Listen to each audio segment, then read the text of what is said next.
Mr. DeFazio. Thank you, Mr. Chairman. Inspector General Devaney, I just want to pursue, I was puzzled early on in your presentation. You talked about working with the Public Integrity Division of the Department of Justice, and you recommended prosecution of the two highest ranking individuals involved. Is that correct? Yes. And what was their response to you? Well, I think, after 2 years of looking at the issue, they declined to prosecute. Right, but did they give you a particular reason why they wouldn't prosecute? No. They didn't. Okay. Did you pursue that in any way? I mean, they understood what my position was very clearly on this matter. Yes. Did you ask the secretary to perhaps talk to the attorney general about the issue? No. No. Okay. So we have two people that you feel should have been prosecuted. Now, this goes to the Chevron and the stonewalling issue. If the Department of Justice, you subpoenaed records from them, you got records, but then you wanted to interview individuals, and they refused. Did the Department of Justice participate in your request for the interviews? Yes. Okay. And did they threaten subpoena from the Department of Justice? It wouldn't have been a subpoena. I mean, there are a number of options that the Department of Justice could compel. Did they use all their options to compel? No. Okay, they did not. So the Public Integrity Division perhaps was a little less than, shall we say, vigorous in the pursuit of this matter. Would that be a fair characterization? As I said earlier, Congressman, I've been at this a long time, and sometimes that's a mystery to me. Okay.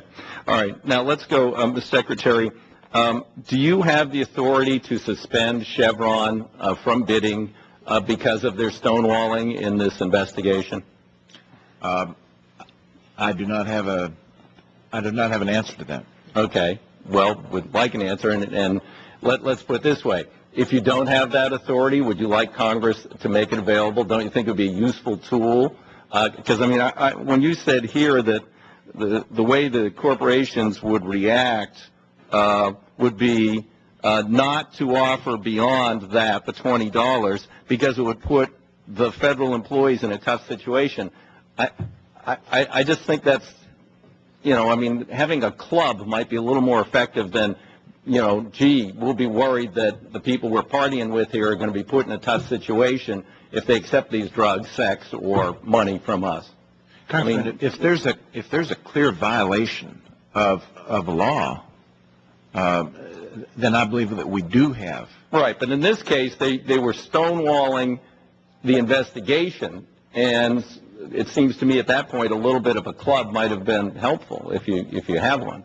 Say, well, geez, if you guys aren't going to cooperate, we don't know how big or what the extent of this was or how the taxpayers might have been hurt.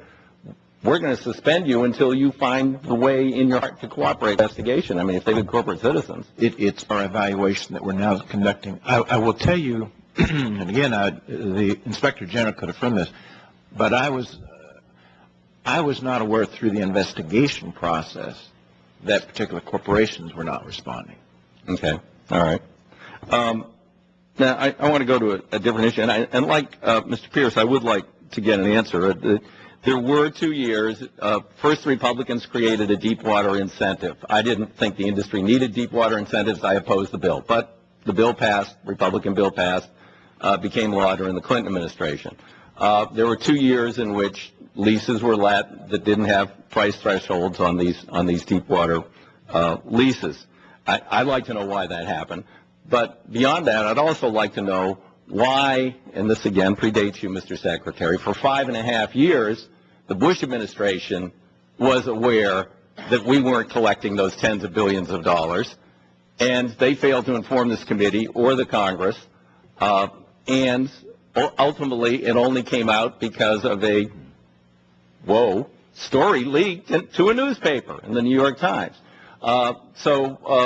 Like Mr. Pierce, I would like to understand what happened both during the Clinton years and during the 5.5 years in the Bush administration, who knew, who didn't know, what sorts of discussions went on, and I don't know how we could pursue that, Mr. Chairman, but I certainly would, because there the taxpayers have lost tens of billions of dollars. And I would further note that I gave the Congress an opportunity to rectify that with a bill on the floor of the House in July, and the gentleman from New Mexico voted no, as did virtually every Republican, I think with an exception of 8. So I would like to make the taxpayers whole in that matter, and I would also like to know what went on. Thank you, Mr. Chairman. Congressman, may I please just make a point that with regard to current, we now require that a solicitor will go page by page those agreements so that there is not an omission. If it was an omission. If it was an omission. Yes. Correct. Thank you. Thank you. From New Mexico. Thank you.